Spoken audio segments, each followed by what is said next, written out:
A South Korean industrial behemoth has unveiled its plans for Philly Shipyard. Meanwhile, the bus driver shortage is already affecting the school year. One county's library system is facing some tough decisions. Lastly, it's extended trout season. I'm Claudia Dimuro, and you're listening to Today in PA.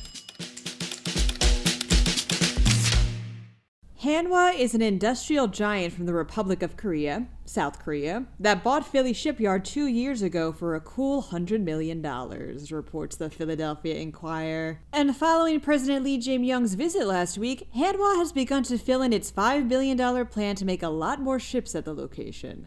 Ships that, for the record, would qualify as U.S.-built under the Jones Act, which is a protectionist law that requires U.S.-built ships for cargoes carried between ports in the country. As for Hanwha's plans, for one thing, it wants new docks and piers. It also wants cranes and sheds, and workers and robots. It's also ordered 10 medium-range oil and chemical tankers from the yard, the first of which will be delivered in 2029. Hanwha is hoping to make Philly Shipyard profitable by boosting production by making as many as 20 ships a year, while also revamping older ones. The continuing school bus driver shortage is already affecting this school year, reports PennLive. School districts like Cumberland Valley, for one, were presented with sudden route cancellations or closings last week because there weren't enough drivers. This week, on Wednesday, parents were told they'd have to arrange for their own transportation. But according to Pennsylvania School Bus Association President Aaron J. Septkowski, this is, quote, not only a statewide issue, it's a national issue. Schools nationwide have experienced a shortage in qualified drivers for years now, and this problem has only been exacerbated by the pandemic. As for how to get more drivers, Septkowski says it's a matter of overcoming three main challenges: low pay, stringent requirements for training and licensing, and student discipline. Said he, quote, transportation is like a domino game. Any little issue, you push that first domino, it affects the whole outcome.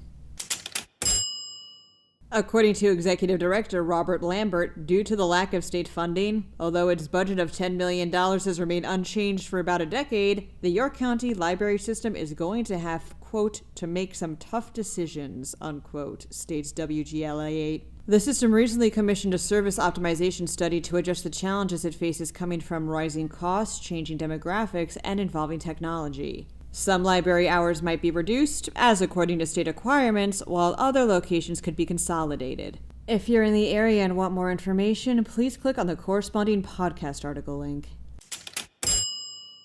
The State Game Commission sent out a news release on Tuesday announcing that anglers can quote-unquote keep going after Labor Day, says Lehigh Valley Live. Starting September 2nd and lasting through February 16th, 2026 is extended trout season. Basically, the daily creel limit is cut to 3 trout of combined species with a minimum size of 7 inches. Basically, anglers can look forward to even more fishing action even when the weather gets cooler.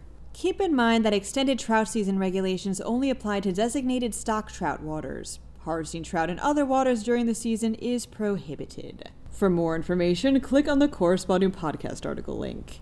That wraps up today's episode. For even more news, pay a visit to PennLive.com. And please remember to rate this podcast and to email me at todayinpa@PennLive.com with anything that's on your mind. Thanks ahead of time, and of course, thanks for listening. I'm Claudia Dimuro, and tomorrow is Friday's episode of Today in PA.